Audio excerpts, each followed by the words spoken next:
Hello, I'm Tim Shoebridge. In this video I'm going to be walking you through a sample library, not a detailed walkthrough by any means, just giving you my thoughts about it. Now, a bit of background: I'm a complete sucker for the sound of a choir. The sound of singing, the sound of the human voice, whether it is an Orthodox church choir or maybe a Gregorian chant or maybe the sort of the meditative drone of a Tibetan monk choir, if they have such a thing. There's something really spiritual, magical, primeval about the sound of the human voice, and I really do love it. And even though I don't really get the opportunity to use those kinds of sounds too much in my own music, I have this thing about buying choir sample libraries. I've hoarded many over the years, and if I can come across a sample library that's just a little bit different, that gives me something different, then I just jump at it. So with that background in mind, here is the sample library that I want to talk about today. It is Spitfire Audio's Contrast, or Eric Whitacre Contrast to be precise.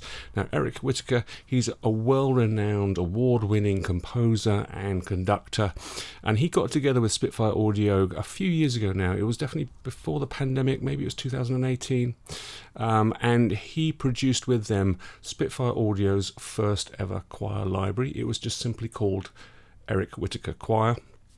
And here we are some years later with a new sample library from Eric. It's called Contrast. Now, it doesn't supersede or replace in any way that original library. It basically builds upon it, and it builds upon it by providing new articulations and new techniques to add to that original sample library.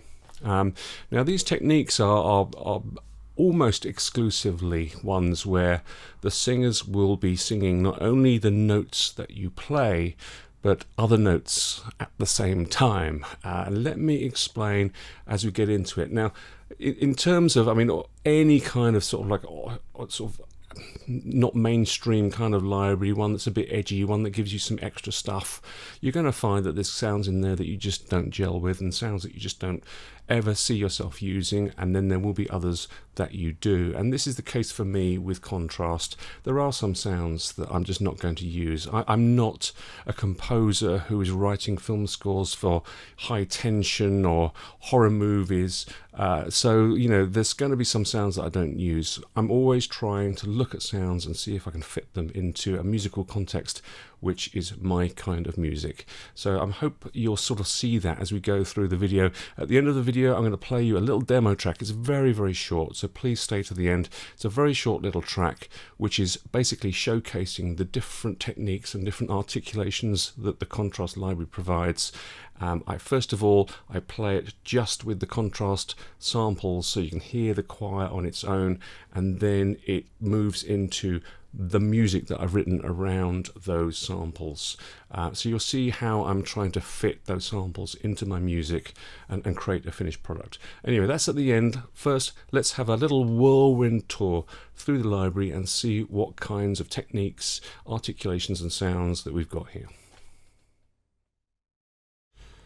So these various techniques and articulations are grouped together and organized within Contrast in a number of different ways. The most basic way is by the singer's range. So we have the usual groupings that you would expect. We have soprano, alto, tenor and bass, and then we have them all together in one set of patches, which is called the tutti section. And that's where the singers are singing in their normal ranges spread across your keyboard. Now, I'm going to only be looking at the tutti range when I come to showcase these different articulations in this video. Now, as well as with singer range, we also have a variety of families of articulations. And those families and the names that Spitfire Audio have given them are Prism, Fragment, Short, Converge and Diverge, Swell, and Evolution. Now, within those different families of articulations, the articulations are split into two types, what they call light and dark. And I think that the only real difference between light and dark is the vowel sounds that are being used by the singers when they sing those different articulations. They're going to be sort of lighter sounds like R's and E's for the light ones, and then for the darker ones we're going to have hums and oohs and ums and those kinds of sounds. I think that's the only real difference. So we have light and dark variations of each of the family of articulations. So let's get stuck in with the first articulation that comes to us in the list. It is prism. So I've chosen here the prisms. As you can see, there are 4 prisms in the light section and the same 4 prisms or similar prisms in the dark section. Let's just have a listen to the first one, hear what it sounds like. Now with all of these patches, what I tend to do is turn off the reverb completely. If there is a release, I tend to lengthen it, and I tend to also stop using their big mix. I prefer to listen to the close mics with maybe just a little bit of ambience with the tree and the outriggers. So that's the way I tend to set up everything when I'm listening. Now I've done that, I'm just going to wait for it to kind of load those. But we'll go back to the first one here, which is called Light Prism 1, and let's listen to what it sounds like.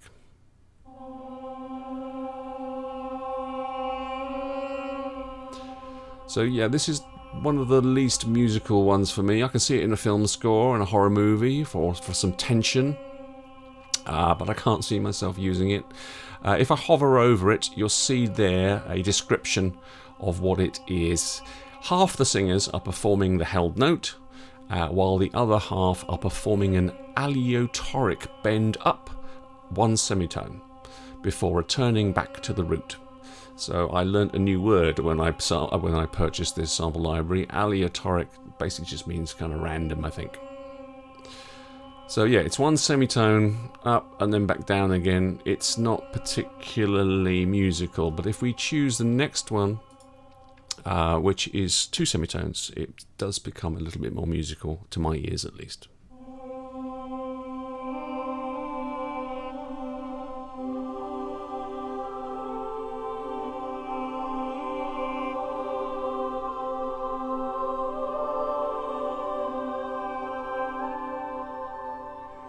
It actually can sound quite beautiful. So I won't go through all of these. What I've done is just recorded a little demonstration of this one here. It's one of the dark prisms, dark prism number 8. I'll just show you and play you a little demo of this one so you can hear what it sounds like, and to me it sounds really, really beautiful.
So moving on, after prisms we have what Spitfire Audio are calling fragments.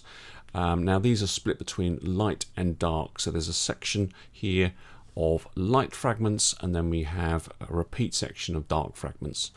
Now what fragments are again, the singers are going to be starting at the root note, the note that you play, and they're either going to be moving up or down by a set number of semitones.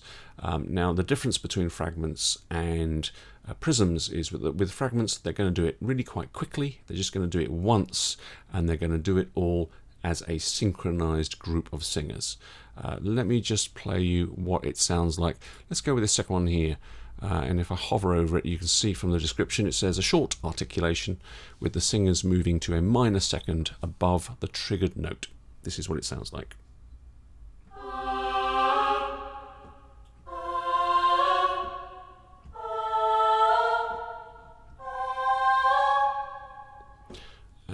let's choose one where they're going down the other way.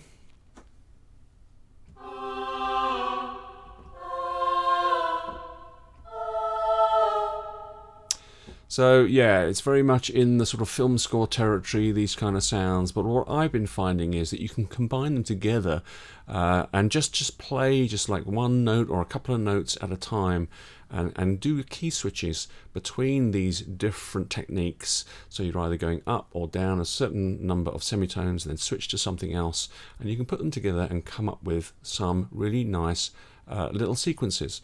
And you'll see here behind contrast that I've actually got a song here, a little demo song that I put together. This second row here is all using fragments to create a little repeating sequence. And what I'm doing here is I've got 1, 2, 3, 4, 5 different tracks, each using a different set of techniques with contrast and building up a track, building up a song here. It's actually building up a bit of a crescendo. I'll play it at the very end. It's very, very short, so you can hear it, but you'll be able to hear a little demonstration of how these fragments could work in a song. So we'll come on to that at the end.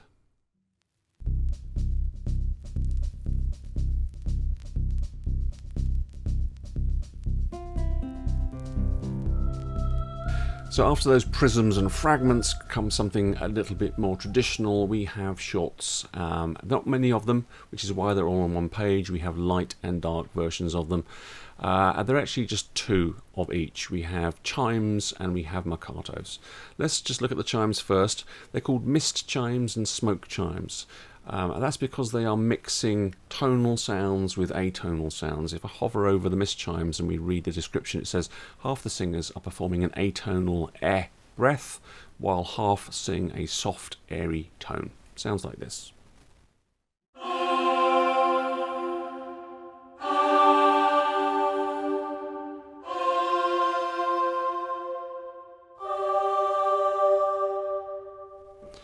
And contrast that with the smoke tones, which sound like this.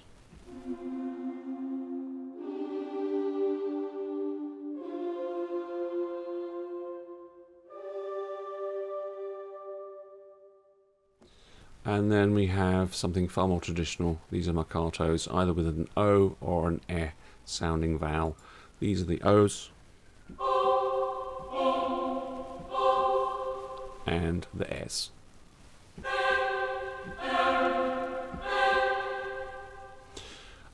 And if I come back to my little demo song, I'm going to use those shorts quite a lot. You'll see these 3 tracks here are using little shorts, building them up together, combining them to come up with a rhythmical kind of crescendo vocal sound.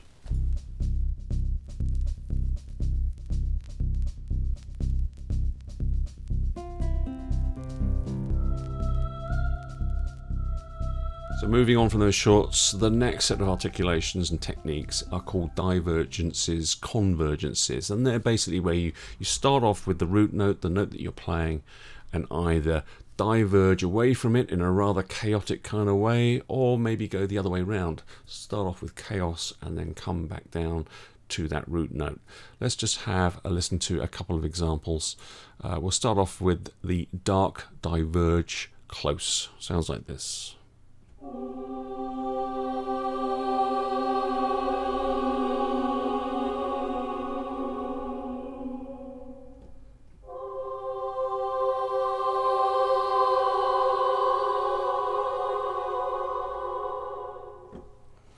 And let's try it the other way around, starting from chaos and then coming down to that root note.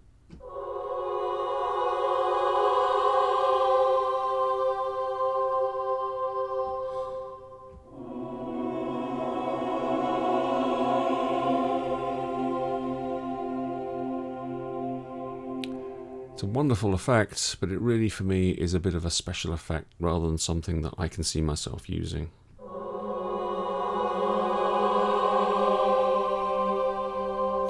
So as you can see on the screen there, we've got these dark versions of them and light versions of them. Let's move on.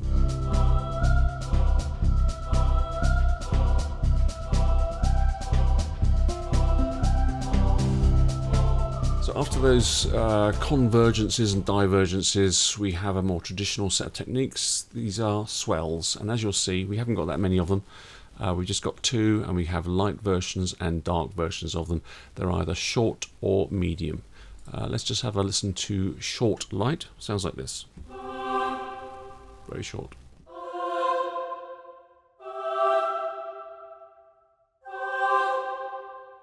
And let's listen to dark medium.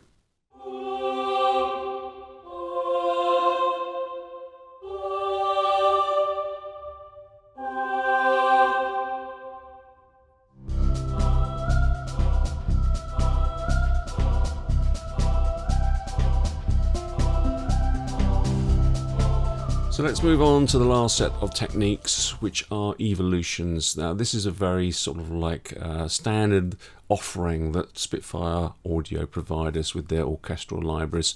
So here we have it with vocals. Now some of these articulations are more kind of in your face and obvious, and some of them are more subtle. I'll give you an example of one that's not so subtle. It's called Light Crystals. It sounds like this.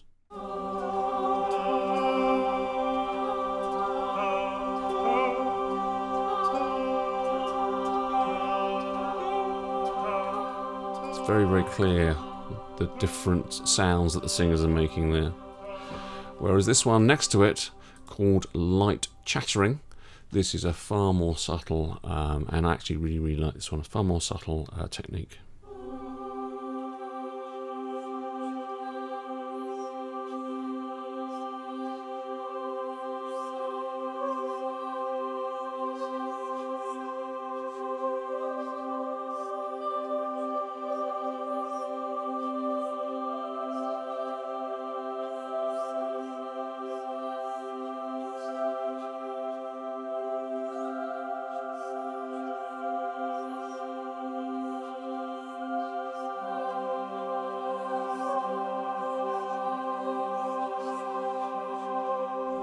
Really nice, really like that. So if I come back to this demo song that I've got going on here, that top line, that is using these evolutions, playing chords with them, repeating that over and over, as you can see, and then building on it with the second set of techniques, which are the fragments. That's the changes in pitch, either up or down a certain number of semitones, and I'm using key switches so I can dynamically switch between them. And then I've got some of the shorts going on here.